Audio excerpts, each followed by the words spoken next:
मोहतरम ख़वातीन व हज़रात, अस्सलाम वालेकुम। मैं उम्मीद करता हूँ कि आप और आपके घर वाले खैरियत से होंगे और आपको हमारी ये मेहनत पसंद आती होगी। और हम कोशिश करते हैं कि आपके लिए सबसे बेस्ट लेक्चर्स बनाएं। हमारी दुनिया रंग बिरंगी कहानियों से भरी पड़ी है और हम अपनी दुनिया को मुख्तलिफ हिस्सों में तकसीम करते हैं ताकि उसको अच्छे तरीके से स्टडी कर सकें। जनूबी एशिया में वाक़ एक मुल्क पाकिस्तान की खारजा पॉलिसी की तारीख़ हम आपको पढ़ा रहे हैं। तो लास्ट जो लेक्चर था वो था ऑपरेशन जिब्राल्टर के बारे में। आज हम पढ़ेंगे ऑपरेशन ग्रैंड स्लैम के बारे में। ये एक पाकिस्तान का की मिलिट्री ऑपरेशन था जो कि इंडिया पाकिस्तान की 1965 की जंग की वजह बना था। यानी कि ऑपरेशन जिब्राल्टर और ग्रैंड स्लैम वो ऑपरेशंस हैं जो कि 1965 की जंग की वजह बने थे। असल में मकसद ये था कि ऑपरेशन जिब्राल्टर जो है वो कामयाब नहीं हो सका क्योंकि सप्लाई चेन नहीं मिल पा रही थी। जंग लड़ने के लिए सबसे ज़्यादा ज़रूरी होती है planning, economy mean supply chain. अगर आपने प्लान बना लिया है और आप उसको एग्जीक्यूट करते हैं लेकिन पीछे से सप्लाई चेन बंद हो जाती है तो आप जंग हार जाएंगे। आप बंदूकें लेके तैयारी करके जाते हैं, आप वहाँ लड़ते हैं। अब जब आपको और गोलियों की ज़रूरत पड़ी, वहाँ पर रह रहे हैं, आपको खुराक की ज़रूरत पड़ेगी, आपने यकीनन अपने मामलात चलाने हैं, तो उसके लिए बहुत सारी चीज़ों की ज़रूरत पड़ती है। तो अगर वो आपको नहीं मिलेंगी तो आप जंग नहीं जीत सकते। अब मुझे नहीं पता कि हमारी मिलिट्री के अंदर ऐसी कौन सी पॉलिटिक्स थी जिसने ऑपरेशन जिब्राल्टर को नाकाम कर दिया, क्योंकि शुरू में हमें उसमें बहुत ज़्यादा कामयाबी मिल रही थी। तो पाकिस्तान चाहता था कि अखनूर ब्रिज जो है जम्मू और कश्मीर का, जो कि इंडिया और जम्मू और कश्मीर को मिलाता है, एक वाइटल रास्ता है, तो क्यों ना हम उसके ऊपर कब्ज़ा कर लें, हम उसके ऊपर अपनी चौकी कायम कर लें तो सप्लाई चेन कट जाएगी। और इस तरह जो मकबूजा जम्मू और कश्मीर है, ऑक्युपाइड जम्मू एंड कश्मीर है, वहाँ की आवाम को मौका मिलेगा कि वो आज़ाद हो सकें और बाद में रेफरेंडम करवाएं, जो मर्ज़ी करवाएं, हमारे साथ रहें, हमारे साथ रहें, आज़ाद हो जाएं। जो कश्मीरी आवाम की चाहत है, आरजू है, ख्वाहिश है, पाकिस्तान उसके साथ खड़ा है। तो फिर पाकिस्तान आर्मी ने ये देखा कि हम ऑपरेशन जिब्राल्टर करते हैं और उससे पहले ऑपरेशन डेजर्ट हॉक किया था जिसमें हम कामयाब रहे थे, तो हमें लगा कि यहाँ पर भी हम कामयाब हो जाएंगे। पता नहीं जो आर्मी ऑफिसर्स की आपस में जेलसी होती है, तो क्या पता किसने क्यों कब कैसे सप्लाई चेन को रोक दिया। तो ऑपरेशन जब शुरू हुआ उसको कामयाबी भी मिली, लेकिन बाद में वो नाकाम रहा और फिर ग्रैंड स्लैम शुरू करना पड़ा। प्लानिंग की बात करें तो जो ऑपरेशन ग्रैंड स्लैम है वो इस तरह डिज़ाइन किया गया था कि ऑपरेशन जिब्राल्टर कामयाब होगा। ऑपरेशन जिब्राल्टर के कामयाब होने के बाद ऑपरेशन ग्रैंड स्लैम करना था, लेकिन ऑपरेशन जिब्राल्टर में तो सप्लाई चेन ही कट हो गई थी। तो हुआ कुछ यूँ कि ये जो आइडिया था ग्रैंड स्लैम का, ये प्रेसिडेंट अयूब खान की तरफ से आया था, सदर अयूब खान साहब की तरफ से आया था। और उन्होंने ये कहा था कि जो अखनूर का ब्रिज है हम उसको कैप्चर कर लेंगे तो सप्लाई चेन कट हो जाएगी। लेकिन अयूब खान साहब, सदर अयूब खान साहब गलत थे, क्योंकि इंडिया के पास और भी सप्लाई चेन के रास्ते थे। तो इस तरह क्या हुआ कि एक गलत आइडिया की वजह से थोड़ी सी कैलकुलेशंस 19-20 होने की वजह से बहुत ज़्यादा नुकसान हो गया। और जंगों में ख़ास तौर पर कैलकुलेशंस बहुत ज़्यादा इम्पोर्टेंट होती है। ज़रा सी कोई चीज़ 19 से 20 इधर से उधर हुई तो पूरी की पूरी जंग का नक्शा ही बदल जाता है। जहाँ तक हम बात करें तो जो ग्रैंड स्लैम है ऑपरेशन जिब्राल्टर की कामयाबी के बाद लॉन्च होना था, लेकिन अफसोस के ऑपरेशन जिब्राल्टर एक नाकामी बना। तो अब ऑपरेशन ग्रैंड स्लैम स्टार्ट कर दिया गया। यानी कि आपने एक चीज़ तय की थी कि ये ऑपरेशन कामयाब होगा तो ये लॉन्च होगा, तो जनाब जब वो नाकाम हो गया तो आप दूसरा क्यों लॉन्च कर रहे हैं। तो यही वजह बनी कि फिर इंडिया चूँकि कहता है कि कश्मीर उनका अटूट अंग है, तो उन्होंने कहा कि कश्मीर पे हमला इंडिया पे हमला है, तो इसलिए उन्होंने इंटरनेशनल बॉर्डर्स के ऊपर हमला कर दिया।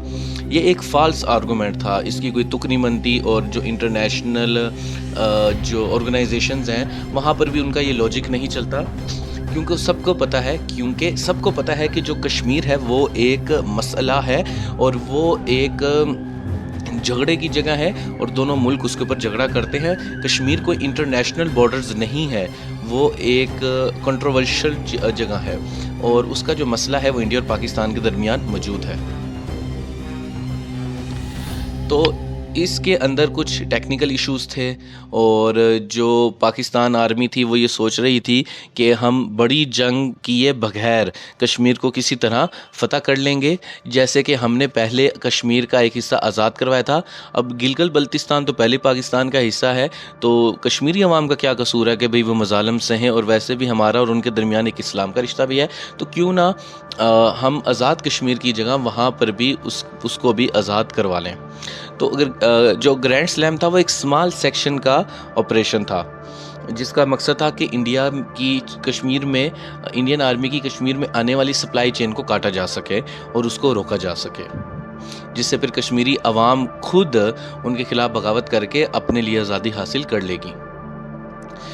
तो समझा ये गया था कि जो अखनूर का ब्रिज है वो एक वीक पॉइंट है इंडिया का। दूसरा ये था कि जो चिनाब रिवर का इलाका है उसको हम कैप्चर कर लेंगे, और वो जो ब्रिज है उसका एक मसला ये भी था कि उसके ऊपर से टैंक नहीं गुजर सकते थे, सिर्फ लाइट टैंक गुजर सकते थे और हैवी लेवल की उसके ऊपर से मशीनरी नहीं गुजर सकती थी। तो बाद में यूनाइटेड नेशन ने बीच में आया और सीज़ फायर करवाया और कश्मीर की जो जंग थी वो एक लिहाज से ख़त्म करवा दी थी। और अगर हम देखें तो जो हमारी टेक्नोलॉजी थी, वार टेक्नोलॉजी थी, वो उस वक्त इंडिया से काफ़ी अच्छी थी, लेकिन प्लानिंग ना होने की वजह से हम यहाँ पर नाकाम रहे। देखें बात यह है कि एक गधा भी अगर दिन रात मेहनत करे और परफेक्ट प्लान बनाए तो वो एक जीनियस को हरा सकता है। तो इसी को ही आप उल्टी तरह से समझ लें कि आप जीनियस हैं, आपके पास मॉडर्न इक्विपमेंट्स हैं, लेकिन आप घरूर में तकब्बुर में आ जाते हैं और कैलकुलेशन सही से नहीं करते, हिसाब किताब ठीक से नहीं करते, तो फिर आपको मुंह की खानी पड़ती है। और अगर आपकी अपनी इदारे के अंदर थोड़ी सी पॉलिटिक्स हो जाए, कोई ईगो क्लैश हो जाए, कोई ये ना कहे कि भाई अगर इसको फतह मिल गई तो ये हीरो बन जाएगा तो फिर हमें कौन पूछेगा, तो इस तरह के मामलात से मुल्क का नुकसान होता है, कौम का नुकसान होता है। तो डिसीजन ये लिया गया था कि भाई हम ऑपरेशन ग्रैंड स्लैम को लॉन्च कर देंगे। 1 सितंबर को इसका लॉन्च किया गया था और इंडियन आर्मी ने हाजी पीर पास आज़ाद कश्मीर पे जो कब्ज़ा किया था उसका बदला भी लेना था, क्योंकि वो अगर हाजी पीर पास पे आ सकते हैं तो वो आगे भी आ सकते हैं। तो ये उनकी खाला मोहतरमा का घर तो है नहीं, तो क्यों ना हम उनको रोकें, बल्कि उनको जवाब भी दें कि जनाब अगर मोहतरम प्यारे भाई अगर आप आ सकते हो तो हम भी आ सकते हैं, इसमें कोई बात नहीं है। तो 24 अगस्त को जनरल अख्तर मलिक ने आर्मी हेडक्वार्टर में इसकी इजाज़त मांगी थी और जो जिब्राल्टर फोर्स थी वो फिर बाद में जम्मू कश्मीर में चली भी गई। 28 अगस्त को हाजी पीर पास के चले जाने के बाद बहुत ही ज़्यादा मसले मसाइल पैदा हो गए और भट्टो साहब ये कहते हैं कि ये प्योरली एक आर्मी ऑपरेशन था, इससे मेरा कोई ताल्लुक़ नहीं था। कि जो ग्रैंड स्लैम है और जो जिब्राल्टर है उससे मेरा क्या ताल्लुक़ था, मेरा कोई ताल्लुक़ ही नहीं था, ये तो आर्मी ऑपरेशन था। और वो उस वक्त फॉरेन मिनिस्टर थे। तो आर्मी चीफ ने फॉरेन मिनिस्टर जुल्फ़िकार अली भुट्टो को कहा था कि वो अब जाके सदर अयूब खान से इजाज़त लें, जबकि भट्टो साहब ये कहते हैं कि मेरा इससे क्या ताल्लुक़ था, मैंने तो एक जगह का पैगाम दूसरी जगह पहुंचा दिया, अब कोई इजाज़त दे ना दे वो उसकी मर्ज़ी है और मेरा इस ऑपरेशन से कोई ताल्लुक़ नहीं था। तो हुआ कुछ यूँ कि ऑपरेशन शुरू होता है। अयूब खान साहब जो हैं वो इंडियन रिटेलिएशन का कहते हैं मुकाबला करेंगे और चाहे हमें जो मर्ज़ी करना पड़े। और जो जनरल मलिक हैं वो अयूब खान साहब को मना लेते हैं कि ठीक है, मेरे पास एक प्लान है, मैं आगे बढ़ने के लिए तैयार हूँ। और मसले की बात यह है कि ऑपरेशन जिब्राल्टर में शुरू में हमें काफ़ी कामयाबी मिली थी, लेकिन बाद में अचानक पता नहीं ऐसा क्या हो गया कि सप्लाई चेन का इशू बना और 10 में से सिर्फ 1 यूनिट को कामयाबी मिली थी, बाकी कहाँ गए किधर गए कुछ मालूम नहीं। और फिर ग्रैंड स्लैम की दफ़ा तो हद ही हो गई थी। तो एग्जीक्यूशन की बात आई तो 1 सितंबर 1965 को ये ऑपरेशन शुरू किया गया था। इसका मकसद था कि जो अखनूर सेक्टर है जहाँ पर बहुत ही कम इंडियन आर्मी होती है उसको अपने कब्ज़े में लिया जाएगा, और पाकिस्तान के जो पेट्रोल टैंक्स हैं उनके सामने इंडिया के टैंक्स टिकते ही नहीं थे, मॉडर्न टेक्नोलॉजी। इसके अलावा जो हमारे पास 8 इंच गन्स थी वो भी बहुत ही ज़्यादा एडवांस थी, इंडिया के पास भी वैसा असला नहीं था। तो हमें एक एज था कि हम इंडिया को आसानी से हरा सकते थे, और यही बात है कि हमारी मॉडर्न टेक्नोलॉजी और प्रॉपर जज्बा और जुनून की वजह से 1965 की जंग हमने जीती थी। और इंडिया ने जो कहा था कि वो लाहौर आके नाश्ता करेगा, लेकिन मामला ये हो गया था कि हम दिल्ली जाके नाश्ता करने के काबिल हो गए थे। लेकिन एक बहुत बड़ी हरकत होती है कि हमले के दूसरे दिन जनरल अख्तर हुसैन मलिक साहब को हटाकर याह्या खान को, जो कि 7th इन्फेंट्री डिवीज़न के जनरल थे, उनको इस ऑपरेशन का हेड बना दिया जाता है, और ये ऑपरेशन वहीं पर ही ठप हो जाता है। पहला दिन, दूसरा दिन, तीसरा दिन, कोई अटैक ही नहीं हो रहा। अब 1 सितंबर को अटैक करना था, वो 3 सितंबर तक चला गया। इंडिया को पता चला गया, इंडिया ने कहा कि ये तो हमारे बहुत ही ज़्यादा इलाका है, कश्मीर का इलाका इस तरह आज़ाद हो जाएगा। तो उसने क्या किया, उसने पंजाब पाकिस्तान पर हमला कर दिया, और फिर एक फुल जो फाइट थी इंटरनेशनल बॉर्डर्स के ऊपर वो 1965 की लड़ी गई।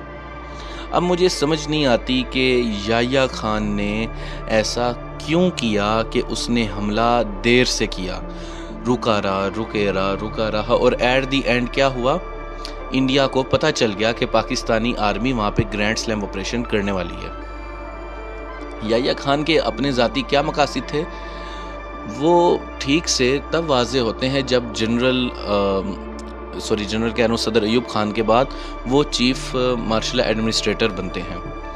तो शायद उन्होंने पहले ही सोच रखा था कि सियासत वगैरह करेंगे, अयूब खान साहब को ज़रा दाएं बाएं हिलाएंगे और ख़ुद मुल्क के हुक्मरान बन जाएंगे, और मलबा क्या डालेंगे कि भाई देखो सदर अयूब खान की वजह से हम कश्मीर में हार गए, तो वहाँ से कोई पॉलिटिकल मूवमेंट स्टार्ट करवा देंगे और वगैरह वगैरह वगैरह वगैरह। लेकिन जनरल याह्या खान को पता नहीं था कि इंडिया इंटरनेशनल बॉर्डर्स के ऊपर हमला कर देगा, और जो 1965 की जंग है उसकी वजह से और 3-4 साल सदर अयूब खान को मिल जाएंगे पाकिस्तान पर हुक्मरानी करने के लिए। तो ये आज का लेक्चर था। हम उम्मीद करते हैं कि आपको पसंद आया होगा। तो चैनल पर बार बार आने के लिए, वीडियोस देखने के लिए आप सभी लोगों का बहुत बहुत शुक्रिया। हम उम्मीद करते हैं कि आप साथ साथ अपने नोट्स बना रहे होंगे, और अल्लाह हाफिज़।